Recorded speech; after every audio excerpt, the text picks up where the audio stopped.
Hey everyone, Shabby Gamer here, and welcome back to the SWE Universe Mode. We are here with our next episode of Octane, and today is a special one for you. We've got some big surprises coming. A few debuts, of course, since our first pay-per-view. And here we go into our opening match of the evening, and I do apologise, I still sound pretty dodgy tonight. I've come back off holiday and I've ended up becoming ill the day I come back, which is always terrible, isn't it? But here we go, our first match of the evening. I'm not showing the little intro card because this is going to be our first of two... Well, technically, right, this is our second of 4 debuts here this evening. The first one was in a dark match. We saw Cesaro defeating the debuting Arn Anderson, who has been traded with Adrenaline for Christian. So Christian moving from Octane to Adrenaline, and Arn Anderson making his way from Adrenaline here to Octane. Talk about dark matches, we have got Rihoud, Brie Bella and Summer Rae in a triple threat match here this evening. Hang on a minute, the old video went a bit rough there. Second, I'm hoping that's okay.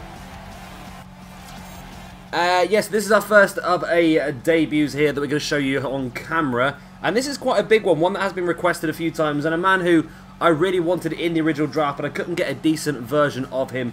But now we seem to have a pretty good version, and he is someone who has been requested several times. Also, we've got another debut in the next match for you, and then a big debut again later on this evening. So, a big night for you here.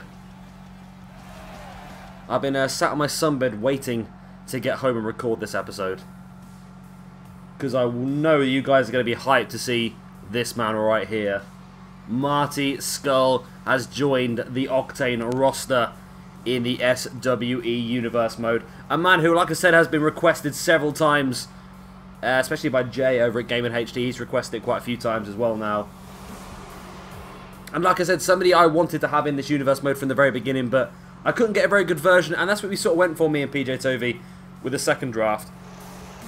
Is we went more for the better cause. I want to make sure that everyone who was in the SWE Universe Mode looked like they should do, and there's a few that are probably not spot on, but they're big names we couldn't miss out. So we are getting there. We're making sure that the rosters are very balanced, and yeah, I think with the other 2 debuts here this evening, it is definitely going to be a big improvement to Octane.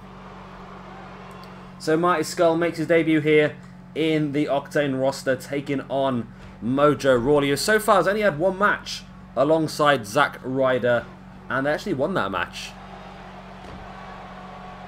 So it'll be interesting to see here if Mojo can continue that. I'm assuming he's not going to be able to continue that. I would think that that Marty Scurll would be good enough to pull this one off, to be honest with you. It's a debut match. It should be a nice easy victory, a nice easy 5 ranking points for him on the board. Now, of course, if you've not seen it, yesterday we uploaded the first part of our King of the Cruiserweights tournament.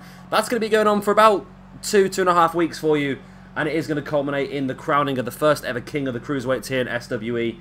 And it's also going to culminate in an extra pay-per-view, which I'm looking forward to, actually. It's going to give us a full Cruiserweight pay-per-view. If the champions get knocked out of the tournament, they will also defend in their Cruiserweight championships on that pay-per-view as well. And I guarantee at least one of the Cruiserweight Championship will be defended, because, well, I can give you a little bit of a spoiler. The 2 Cruiserweight champions, Petey Williams and Sin Cara, have been drawn against each other in that tournament, so we're definitely going to lose one of them in the first round. As Mojo is in control of this match at this point in time, which is a little bit of a worry. I didn't really want Mojo Rawley to do that well in this match, to be honest with you, but there you go. Swings and roundabouts, things happen. This game can never be trusted. But like I've said in the past, I've had this question a few times actually. I don't affect the results of these matches unless it's a big thing for a storyline. I won't ever re-record a match unless there's a massive problem with it. Unless there's a big issue with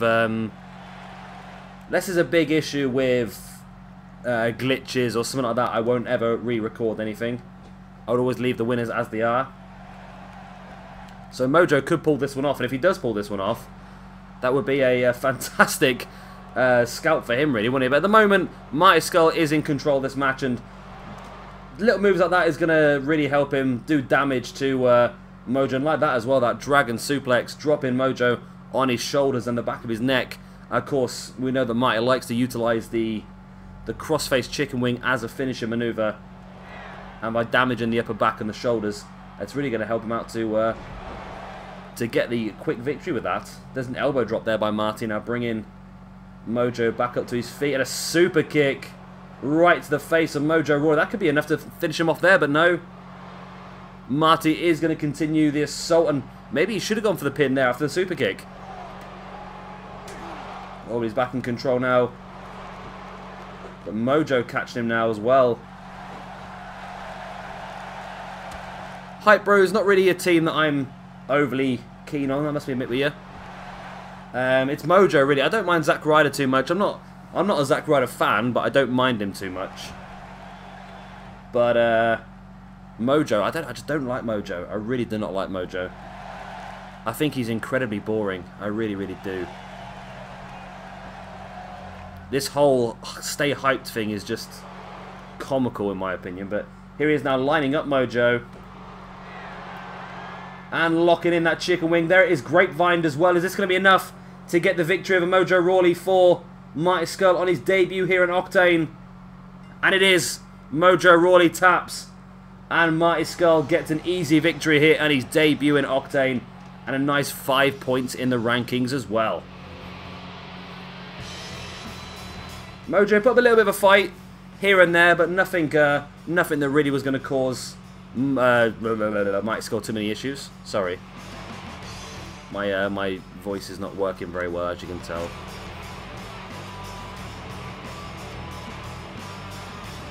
And here he is lining Mojo up. This was for the crossface. Locks it in. As soon as he dropped back and grapevines his legs, there was no way that Mojo was ever going to be able to break free. And he had to tap out. And that is a great victory there for Marty, who I believe is... Yes, he's requested a microphone here. Let's see what Marty's got to say. The villain is finally back here in Octane. I'm here to do two things. Number one, win gold. Number two, take up my rightful place in the Bullet Club stable. Strong words there by Marty. Strong, strong words. And here's our second match of the evening. It is going to be another debutant as Drew Gulak makes his debut here for Octane. We have traded him with Mayhem for Gold Dust. And here we go.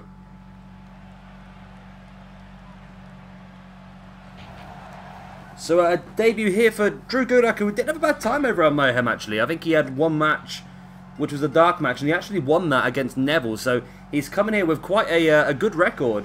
But PJ Toby, for some reason, really wanted Gold Dust, and you know what? I was quite happy with Drew Gulak actually. To bring him onto a cruiserweight brand, I think is the best thing for him. And now he's got a chance to prove to us what he can do here as well. Of course, he's going to face off against Gold Dust's old partner, R-Truth. We did draft quite a few tag teams here to Octane. So we've lost 2 tag teams in Edge and Christian, of course, because we traded Christian for Arn Anderson. And now we've lost R-Truth and Gold Dust as we brought in Drew Gulak. But both those tag teams really weren't much use to us, in all fairness. So I don't think we're going to miss them at all.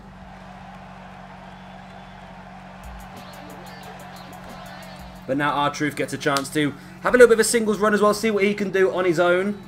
And I think Drew Gulak is going to... This is going to be an interesting one, actually. I'm in the middle of this one. I don't quite know, in my opinion, who's going to come out on top of this one. It really could go either way, but I'm hoping Drew Gulak does get himself a nice victory. I would like to see Drew Gulak do pretty well on this roster. He's not part of the King of the Cruiserweight tournament, as he was not really being utilised that much in the Universe mode so far, but who knows, a couple more victories, and maybe when we think about doing our next King of the Cruiserweight tournament, it is going to be an ongoing thing that is going to happen every now and again. Then we can look at maybe adding him into that. But there's going to be quite a few tournaments in the future. We've got the King of the Cruiserweights. We're looking at potentially in the future as well a hardcore one, like a King of the Death Match. We've got a King of the Ring. We've got a Queen of the Ring. There's all sorts. We could do a tag team one as well. There's all sorts of things we could delve into, and I think as time goes on, we'll see exactly how we're going to go through it. And myself and PJ have dabbled with the idea of potentially some sort of World Cup one as well, but we'll have to wait and see how that one pans out as we go forward. So here we go. Drew Gulak makes his debut here on Octane, taking on R-Truth. I think he's making his TV debut in SWE in general. I don't think we've seen R-Truth once so far in SWE. And now here he is, taking on Drew Gulak, the debutant, on his debut. Again, an interesting match. Like I said, it could really go either way, this one. But I'm hoping Drew Gulak can pull this one out. I'm a Gulak fan. I've met him a few times when he's done a few UK shows. If you want a little bit of insider knowledge as well, not that I've got insider knowledge, like, but Drew Gulak is also Soldier Ant from Shikara. I only found that out when I sort of put 2 and 2... It was actually PJ Toby actually put 2 and 2 together, and we realised that Soldier Ant and Drew Gulak were always booked for the same shows in the UK, and it sort of made sense then that both of them were actually the same person. We actually asked him, and he did admit to it. There's actually quite a lot of people you wouldn't even realise that have worked for Shikara who are under masks. And it's crazy because there'd be a lot more selling power to the wrestlers involved if they weren't under the mask. But that's the way that Shikara works, I suppose, isn't it? Everyone's going to have an over-the-top gimmick, and that's what makes Shikara so fun, I suppose. Truth now dropping a knee in the back of Drew Gulak, and Truth taking control of this match early on. And Gulak, like I said, needs to show us what he can do. This is his big debut, his big opportunity, and picking up a victory here could really make or break his future with us.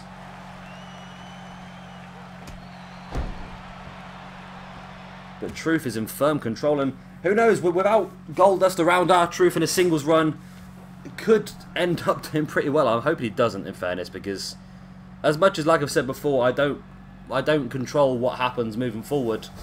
I really don't want to see R-Truth doing that well. Nothing against R-Truth, it just doesn't make too much sense, does it?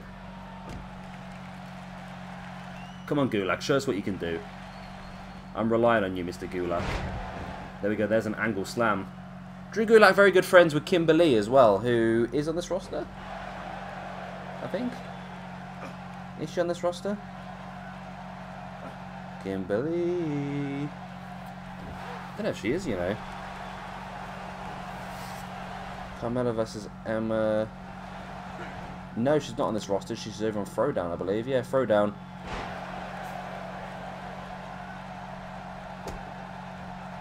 Because I met Kimberly in the same shows we met Drew Gulak, actually. Did a Combat Zone Wrestling versus Southside Wrestling UK show a couple of years ago, which was really good. It actually ended up in it was a barbed wire match, Jimmy Havoc versus DJ Hyde, and it was actually a real brutal match. It was a weird one. I've never really watched a wrestling match before where it just felt different to more wrestling. It felt a lot more real, and it was a lot more real, I suppose, wasn't it?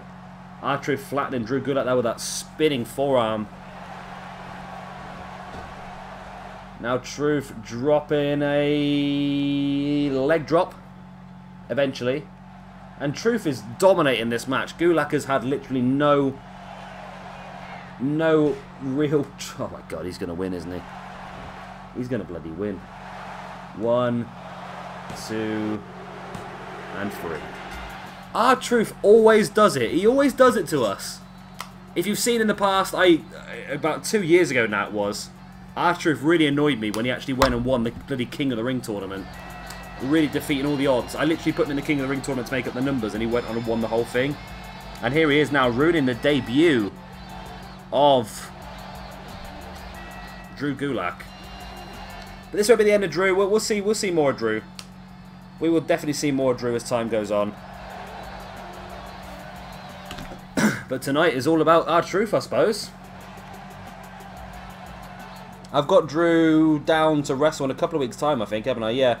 Yeah, I've got Drew down to wrestle again in a couple of weeks' time against Curtis Axel, so hopefully for Drew, be able to get some points there and then. We'll see as time goes on, I suppose. And here we see Kofi Kingston. He's facing up against Kenny Omega later on this evening, being assaulted backstage by both members of the Young Bucks, and Xavier Woods making the save there, but what damage has been done there to Kofi Kingston? And here is our next match of the evening. It is going to be the Vaudevillians with Jack Gallagher taking on Breezango. And here we go. And I'll be back in 2 seconds time when I cut this bit out, because WWE screw you.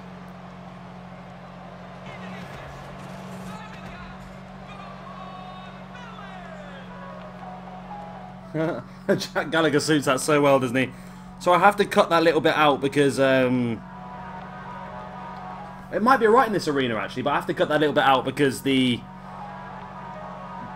WWE have that little sequence blocked. So if you do use it, I've done it in the past where I use it and my videos are basically taken away from YouTube, which is very frustrating. So I have to cut that little bit out, but I might be okay on that because with the arena being different and there being no big screen, it might actually be okay.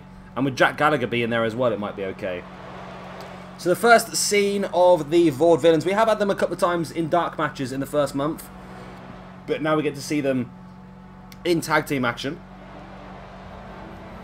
And of course, in a couple of dark matches, we've seen him alongside Jack Gallagher, who is also going to join them here at ringside, which is a nice little addition. I think Jack Gallagher with the Vaudevillians is a nice little addition, and I think it's something we'll see a lot more of. Of course, Jack Gallagher, your current, believe it or not, your current SWE European Champion, which is incredible. I love that fact that he is the European Champion, I really do.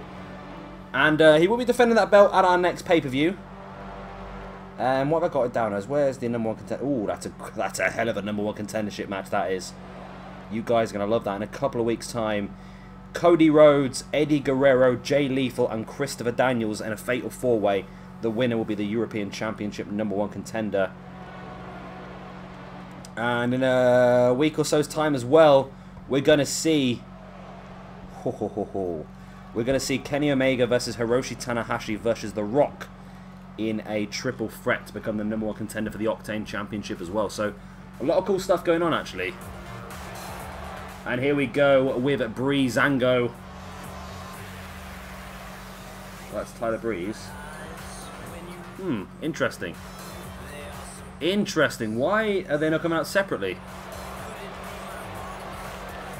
Maybe this game was made then when these two guys weren't officially they were a tag team, but they still made their entrances separately. I'll have to change that. I don't know if there is like a Breezango. There must be. I'll have to have a look. Doesn't really matter too much, does it? I'll tell you what, let's get straight into Fandango's entrance then. If it's going to get 2 entrances for the price of 1. Let's do how they do it in real life. Do it. There we go, the fans are fandangoing. And we've seen both these guys so far in singles action in the last month or so, but we're yet to see them as a team. And I think they've wrestled once or twice in dark matches as a team, but on TV they're both only wrestled a single. So it'll be interesting to see how they get on in the ring here this evening against the team of the Vaudevillians.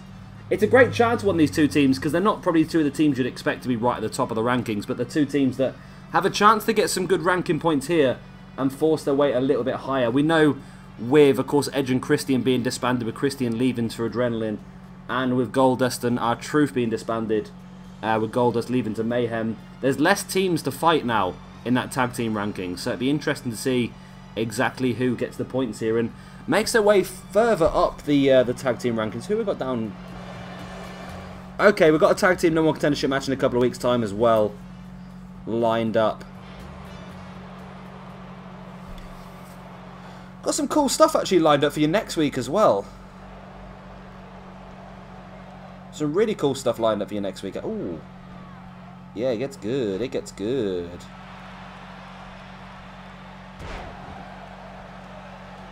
Okay, yeah. So I'm just looking at my schedule for the next few weeks. I've just realised I've missed a bit of writing. I'm going to write it down now so I don't forget. Okay, I've written it down now. So I've got a match sat there, and I forgot to write down that it was a qualifier match for another match. So yeah, it'll be interesting to see who pulls off the victory in this one, just to see who can take their opportunity. Like I say, I've already got down somebody to go for the tag team championships at the next pay-per-view. We're not going to see them at all. I've just realised them. I'm missing the odd thing here. I don't know. It doesn't matter. It doesn't matter. We'll be fine. We'll be fine. So I'm getting stuck looking at the schedule now rather than actually looking at the match that's going on in front of us. But Tyler Breeze with a suplex on Simon Gotch, who I should imagine will not make it onto 2K18 Simon Gotch. So this will be the last appearance of the Vaudevillians. in this game, unless Simon Gotch is... I probably wouldn't waste a core on Simon Gotch, to be honest with you. I think Aiden English as a singles operative could be decent. We could pull that off. I think Aiden English is a little bit underappreciated, really, on the main roster. I think with Simon Gotch going, it's probably the best thing for Aiden English. And I think we're going to see maybe a little bit of a revival for Aiden English. It's Gotch taking English up, taking Fandango, sorry, up on his shoulders with the aeroplane spin. And dropping Fandango down. Now this one, yeah, this one's an odd one because rankings-wise and stats-wise, these teams are very, very similar. I think obviously the main man out of these five is obviously Jack Gallagher, the European champion on the outside, but within the four in the ring, there's little to pick between them at this point in time, and who knows, a couple of victories for either side could really start building that momentum forward, and you never know, one of these two teams could get an opportunity at the Octane Tag Team Championships, of course, currently held by Time Splitters, Kushida and Alex Shelley. And we will see Kushida in our next match here this evening. He will be taking on our fourth and final big debutant of the night, who some of the more eagle-eyed of you may already have guessed, based on yesterday's first episode of the King of the Cruiserweight tournament. There was a subtle little spoiler I put in there for you, for the more eagle-eyed people to figure out who it was that was going to be debuting here this evening. We've already seen Marty Scurll getting a victorious debut over Mojo Rawley. We've seen Drew Gulak lose to R-Truth, and of course Cesaro defeated the debut in Arn Anderson earlier on this evening as well. Fandango, big leg drop and rolls all the way through. The crowd are Fandangoing now. And Fandango's starting to feel it. The momentum's really building for him. Dropping an elbow drop onto the chest of Aiden English as well. Now Fandango up to the top. We're going to see it. There's the big leg drop by Fandango into the pin. 1, 2. And it is enough. Tyler Breeze taking on Simon Gotch, and Breezango get the victory in what was a very quick match. A very, very quick match. And it's a match that I'm quite happy with the result, in fairness. Because you know what, I don't know what it is, but Breezango recently have just... They've really done something for me, that they've just become a bit cult heroes over on SmackDown. In a tag division that looked pretty weak, Breezango have really started to come to the forefront. I'm a little bit disappointed with the way that SmackDown have done the way they have. They put Breezango in there. They lost the match against the Usos, and you always think that they're going to get another match, but they just dumped Breezango to one side and replace them, of course, with the New Day. And I'm hoping Breezango do get another opportunity in the near future. But who knows, on Octane here, they could be getting another chance a bit sooner than that. And here we go. And once again, I haven't showed you the little card there because I want you to get the full effect of the debutant we're going to see here this evening. But first of all, we're going to see the person who the debutant will be facing off against. And of course, as I mentioned the last match, that is going to be one half of the Octane Tag Team Champions, Kushida, who is part of our King of the Cruiserweight tournament. And when are we going to see him? Well, not for a few days yet.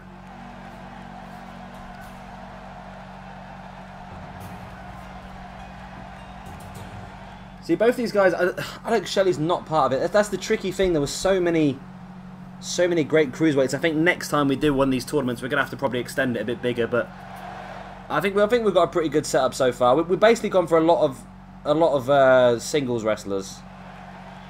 There's the odd tag team guy in there. We've sort of kept a lot of the tag team ones out of it, though, to be honest. And of course, here he is, the debutant, Mr. Hirumo Takahashi.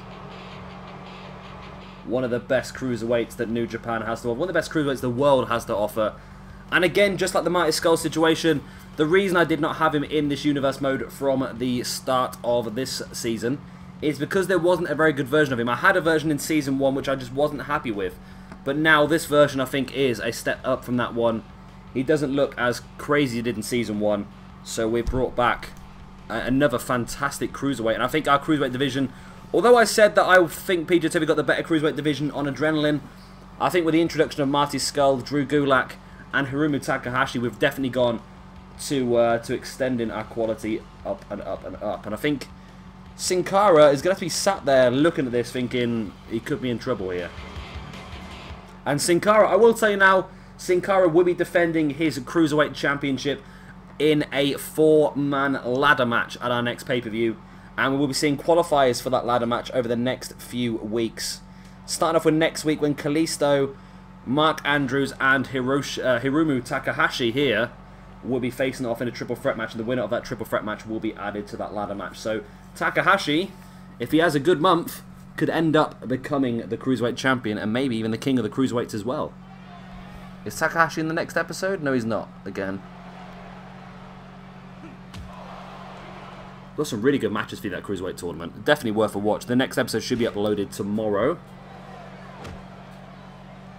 But Kushida here taking advantage early on. Of course, this match was always going to happen, wasn't it, at some point in their universe mode. Two are the top Cruiserweights in the world and two guys that have faced each other a couple of times now at New Japan this year for the Junior Heavyweight Championship and put on some incredible, incredible matches.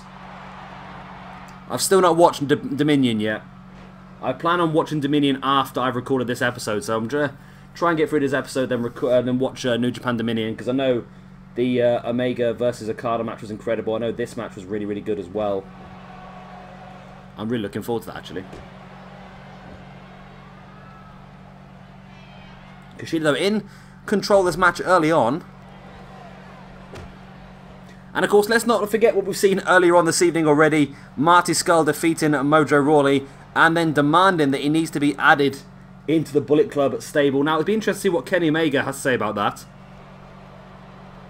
Kenny Omega, technically the leader. I don't know how it works really, but I would say Kenny Omega is the leader of Bullet Club at the moment.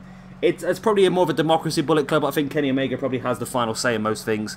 So it'd be interesting to see what his opinion is on that situation.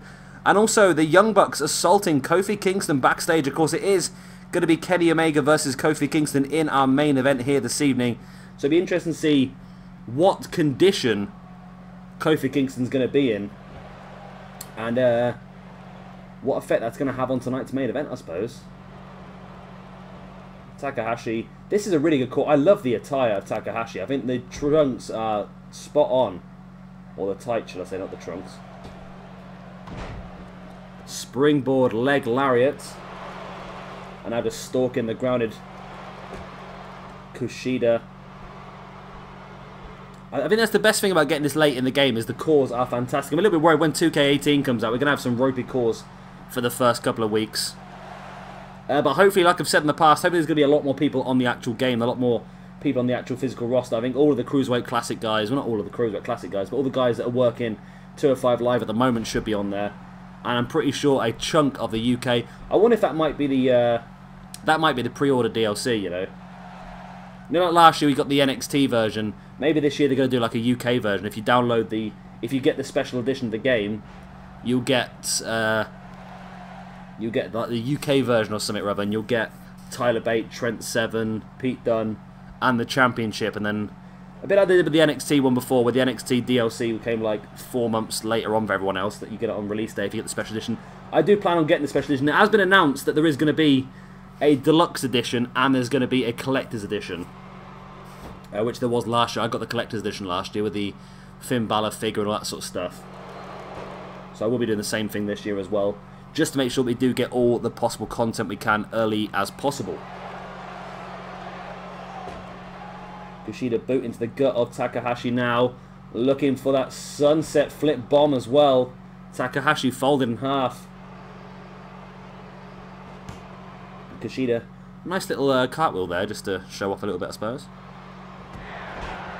Into a clothesline now, another forearm this time. And into a Pele kick. Catching Takahashi right on the forehead. And now Kushida lining Takahashi up. What's he got planned? Oh, big. Oh, went for the knee to the side of the head, but Takahashi rolled it through. Gets on the back of Kushida, went for the German, but Kushida rolling free.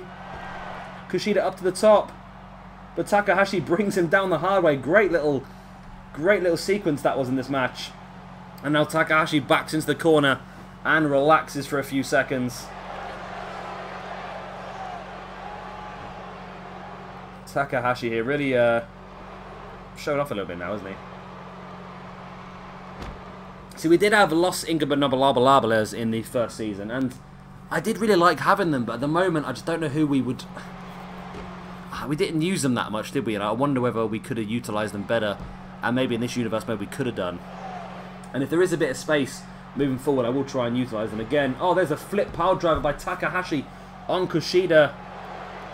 And now Takahashi stalking Kushida, who somehow is making his way back up to his feet. Takahashi taking Kushida up into an air raid slam. There's the pin. 1, 2, and no, God, Kushida kicked out. I thought I heard the ref's hand hit the mat for the third time. You know, I must admit, I was sure his hand hit the mat for the third time. Takahashi once again now stalking Kushida. Again up on the shoulders. And another air raid slam. My word, Kushida is not going to get out of that surely. 1, 2, and 3. And what a debut that was for Hirumo Takahashi. Really good match. Really good sequence. And that ending... Oh, I've just dropped your pen now. That ending was pretty damn good as well. There was a flip power driver into the corner, followed up by the air raid slam, which was only enough for a 2 count. 1, 2. It was I was sure that was a 3, you know. But Takahashi took Kushida straight back up into another one.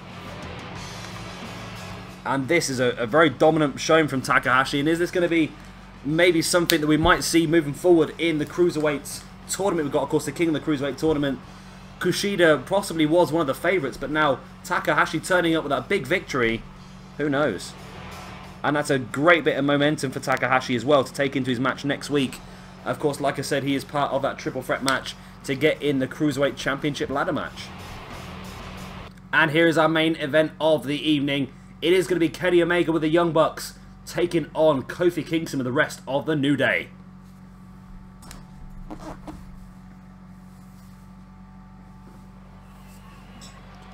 And here we go. Big main event. Now, a few of you requested a New Day versus Elite feud, and it's a loose one, I suppose, isn't it? It's a bit of a loose feud. We're gonna try our best. It's something that the game doesn't allow, really. It's not that it doesn't allow it. It's just it doesn't really work, and that is 6-man tag matches. They don't really work at all. So we're gonna see what we can do. We're gonna see what we can do. I'm sure there's more matches in there, isn't there? So I'm looking at my list of matches, and I think I've forgotten one. Looks like I have to change it as we go along. I'm sure I changed this entrance. I'm not doing very well here today, am I? My voice has got all funny. I can't shout and get overexcited as I normally do because I keep getting a coughing fit every time I do, but we'll be fine. I promise next episode will be absolutely better because I've got a few days now to recuperate until the next one's due to go up anyway, so I should be alright. I'll go back to work tomorrow. I don't want to go back to work. I can't be asked to go back to work.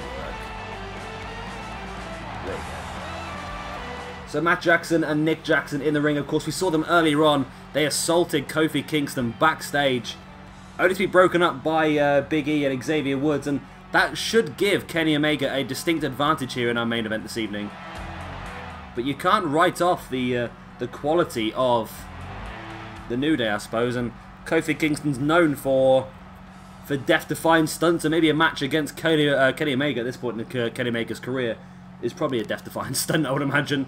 Kenny Omega is probably one of the hottest wrestling properties on the planet at this point in time. But it's the New Day's not Xavier Woods, Kofi Kingston, sorry, who has to try and take him on right now after being assaulted. But Kofi looks alright. A little shaken maybe, but I think he's covering it all up. He doesn't want to show any weakness coming into this match. But he's looking pretty good at the moment.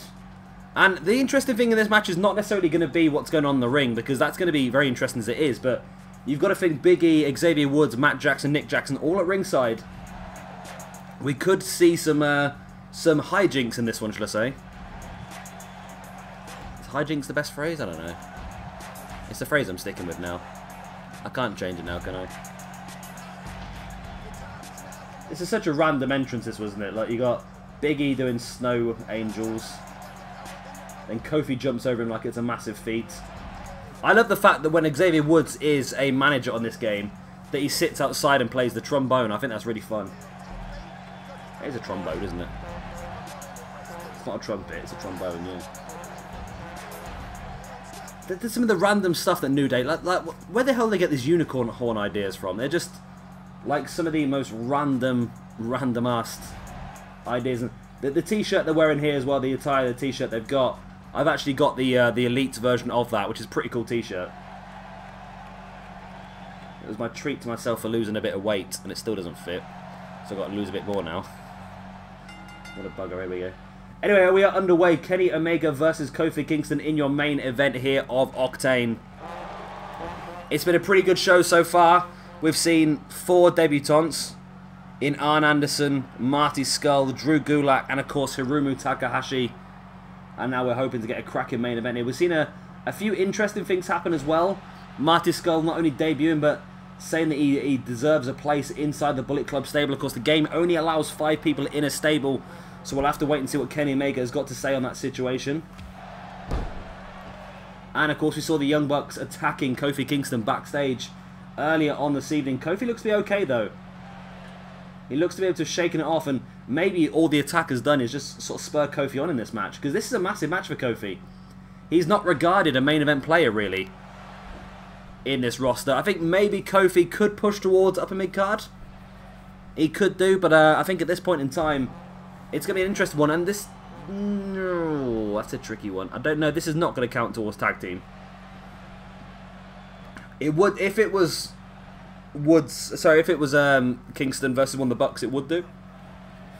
But in my opinion, Kenny Omega's not part of the tag team division, therefore this is not a tag team match. So yeah, this is going to be good for singles rankings, but not anything that's going to affect the tag team division really. But as time goes on, we do have a plan to have a bigger match going on at the pay-per-view. You know the way it is. You can probably tell. You're not stupid. You can probably tell what's being built up to, can't you, really, for the pay-per-view? So we're gonna try the 6-man tag aspect out again, I think, and see if it works. If not, then we'll have to change it slightly. I don't know. We'll figure it out. Kenny Omega stamping on the arm, and you can hear the trombone, sorry, Francesca going. As Kenny Omega now drops into the pin on Kofi Kingston. It was very much a dead weight there when Kenny Omega tried to roll him over for the pin. Kingston is able to kick out though, and I don't think Omega ever thought he was going to win in that situation. It's just a case of just taking a few seconds to relax while making your opponent exert energy by kicking out of that pin. Kofi now ringing back at the neck of Kenny Omega. Kenny fighting free though, and catching Kofi with that forearm now straight into the far turnbuckle. So we do have the second episode of the King of the Cruiserweight tournament coming up for you tomorrow. In that one, you're going to see PJ Black versus Mandrews. We've got Juventud Guerrero versus Christopher Daniels, and your main event of that episode is going to be Ricochet versus Akira Tozawa. So some good matches there for you as well. So be sure to check that out. That should be uploaded at 7 o'clock in the UK. And whatever that equates to in American time, not quite sure. I can't tell you because there's 2 different time zones in America, isn't there? Isn't there Eastern and Pacific? I'm not entirely sure, to be honest with you. Kofi now looking for the boom drop. Lands it on. And you know what? As much...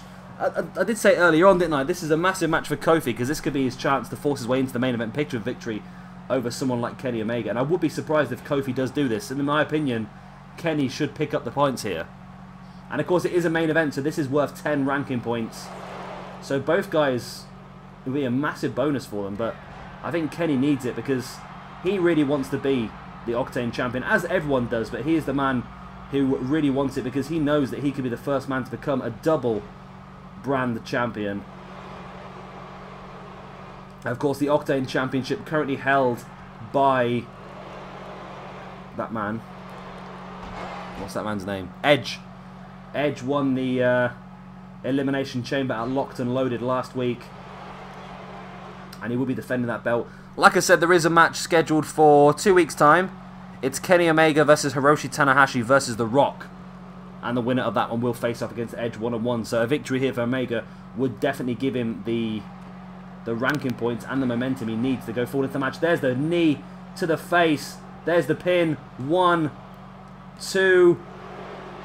Oh, and Kofi Kingston kicked out on the brink of 3. Now I'm pretty sure, I'm going to have to check a few things, but I'm pretty sure I did a few changes before I went away on holiday. So we should have the one-wing angel here if we're correct. We do. Kenny locks in the one-winged angel on Kofi Kingston. There's the pin. 1, 2. And it is Kenny Omega with a victory here over Kofi Kingston. And believe it or not, nobody from the outside actually got involved in this match, which is a bit of a surprise. But Kenny Omega, quite an easy victory for him in the long run. And a nice set of ranking points for him as well moving forward. That's going to be more than... he's been more than happy with that result. And of course you can check out the rankings by clicking on the link in the description below. There is a link to each of the 4 pages and also a link to the main SWE page, which is a little bit dead at the moment. There's not much on it, but it will start to fill up a bit more once we start doing some more tournaments and so forth. So there was the pin after the knee strike. Because I seem to remember before I went away on holiday, we had a bit of a problem with Kenny Omega where his finishes weren't correct, were they? But they've managed to get them changed. There's the One Wing Angel, which was part of the DLC, wasn't it? The Move Pack DLC. And there it is. The 3 count. So a big victory for Kenny Omega. And the Bucks are pretty happy as well. So it'll be interesting to see what opinion Kenny Omega has on the Marty Scurll situation. But it looks like we might have to wait to find out, because it doesn't look like he's in much of a talkative mood at the moment. I think he's concentrating on the victory in hand. So guys, that's the end of this episode of Octane. I'm sorry it's a little bit ropey. Like I say, I'm not very well at the moment. My voice is a bit funny and yeah, I'm not very good.